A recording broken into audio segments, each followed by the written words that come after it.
Hi friends, welcome to my channel. இந்த வீடியோவில் hemming பண்ணாமல் நெக் ஃபினிஷிங் ஈஸியாக நம்ம எப்படி பண்ணலான்னு பார்க்கலாம். அதுக்காக நான் ஃபஸ்ட்டு கிராஸ் பீஸை நான் கட் பண்ணி ஸ்டிச் பண்ணி வச்சுருக்கிறேன். இப்போ நம்ம அந்த நெக்கு பக்கத்தில் நம்ம நெக்கு பாருங்கள், ஒரு 1/4 இன்ச்சு விட்டுட்டு நம்ம இந்த கிராஸ் பீஸை வச்சுக்கலாம். இப்போ வச்சுட்டு இந்த வளைவு வார இடத்துல இந்த மாதிரி ஒரு ப்ளீட்டு கொடுத்துக்கோங்க. கொடுத்து நம்ம கிராஸ் பீஸை நம்ம இழுக்கக்கூடாது. நான் எந்த மாதிரி நான் வச்சு இது பண்ணியாலும் அதே மாதிரி வச்சு நீங்கள் ஸ்டிச் பண்ணிட்டு வாங்க.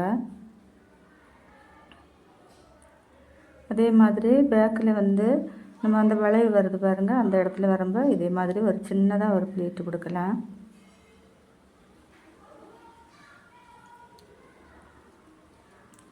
கொடுத்துட்டு நம்ம ஃபஸ்ட்டு நம்ம எந்த அளவில் நம்ம தையல் போட்டோமோ அதே அளவில் நம்ம தையல் போட்டுக்கலாம்.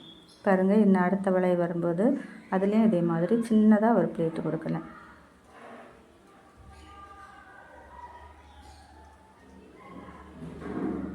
நிறைய ப்ளவுஸ் நமக்கு ஸ்டிச்சிங்கில் இருக்கும்போது ஹெம்மிங் பண்ணது நமக்கு டைம் இருக்காது. அந்த மாதிரி சமயத்தில் நம்ம இந்த மாதிரி நம்ம ஸ்டிச் பண்ணிக்கலாம்.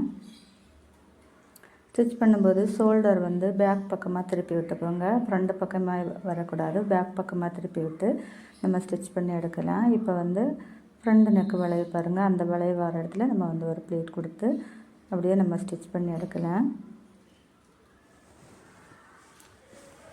ஸ்டிச் பண்ணதுக்கப்புறமா எக்ஸசைஸுக்கு பீஸை கட் பண்ணிவிட்டு அந்த வளைவு வருது பாருங்கள், அந்த இடத்துல எல்லாம் இந்த மாதிரி சிசர் வச்சு நம்ம சின்னதாக ஒரு கட் கொடுத்துக்கலாம்.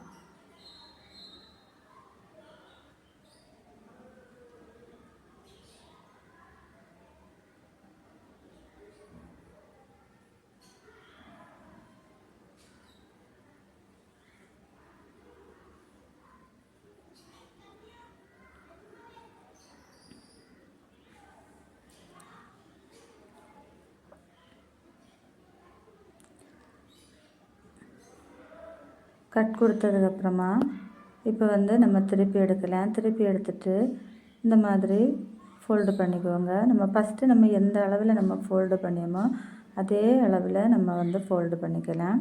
ஃபோல்டு பண்ணி அந்த மேலே அந்த நம்ம எக்ஸ்ட்ரா பீஸ் வச்சு கிராஸ் பீஸ் வச்சுருக்கோம் பாருங்கள், அந்த பீஸில் படியது மாதிரி நம்ம தையல் போட்டு எடுக்கலாம்.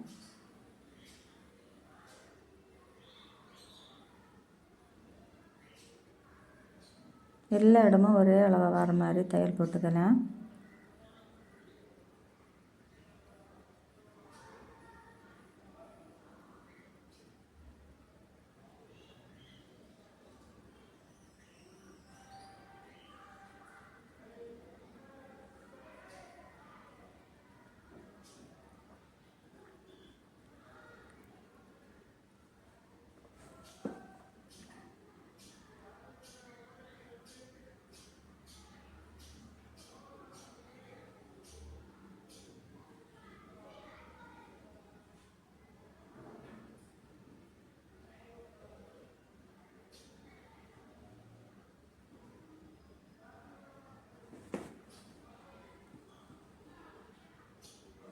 பாருங்கள், அந்த வளைவு வாரத்தில் வந்தோடனே அதே மாதிரி நம்ம துணியை நம்ம ஃபோல்டு பண்ணி ஸ்டிச் பண்ணும்போது கிராஸ் பீஸை வச்சு நம்ம இழுக்கக்கூடாது. இழுத்தஞ்சோன்னா கழுத்து ஒரு சைடு வாக்கில் போயிடும்.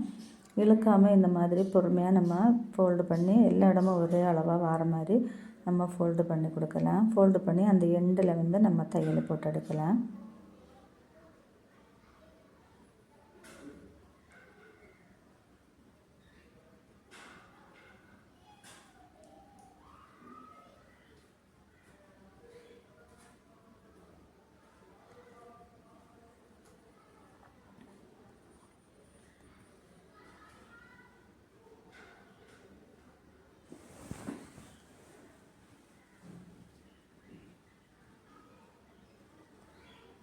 லாஸ்ட் எண்டில் வரும்போது எக்ஸசைஸுக்கு பீஸை கட் பண்ணிவிட்டு ஒரு 1/4 இன்ச் அளவில் துணி விட்டுட்டு இந்த மாதிரி உள் பக்கமாக நம்ம ஃபோல்டு பண்ணி வச்சுட்டு நம்ம தையல் போட்டு எடுக்கலாம்.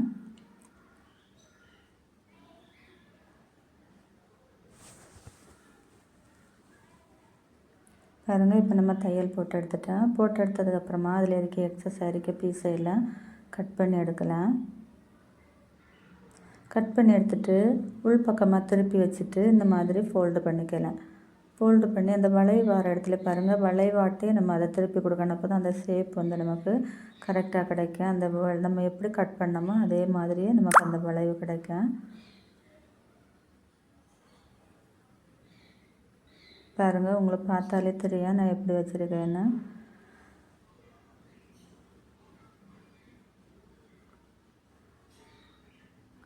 ஒரே அளவாக நம்ம ஃபோல்டு பண்ணி நம்ம ஃபஸ்ட்டு நம்ம தையல் போட்டோம்னா இந்த மாதிரி நம்ம ஸ்டிச் பண்ணும்போது நீட்டாக இருக்கும், பார்க்கறது நல்ல பக்கத்தில் பார்க்கும்போது.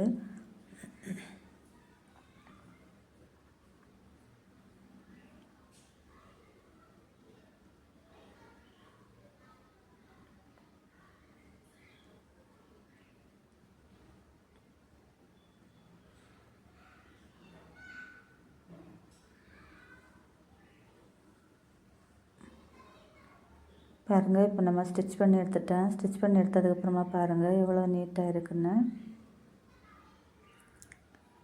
இப்போ நம்ம இதை அயன் பண்ணி எடுத்தோன்னா நம்ம மேலே தையல் போட்டிருக்கதே தெரியாது, அவ்வளோ நீட்டாக இருக்கும்.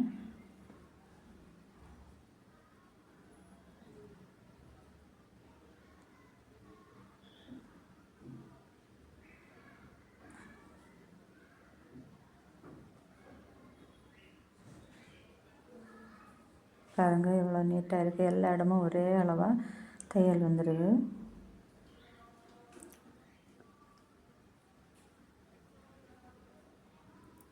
இதே மாதிரி நீங்களும் ட்ரை பண்ணி பாருங்கள். இந்த வீடியோ பிடிச்சா ஒரு லைக் பண்ணுங்கள், ஷேர் பண்ணுங்கள், சப்ஸ்கிரைப் பண்ணுங்கள்.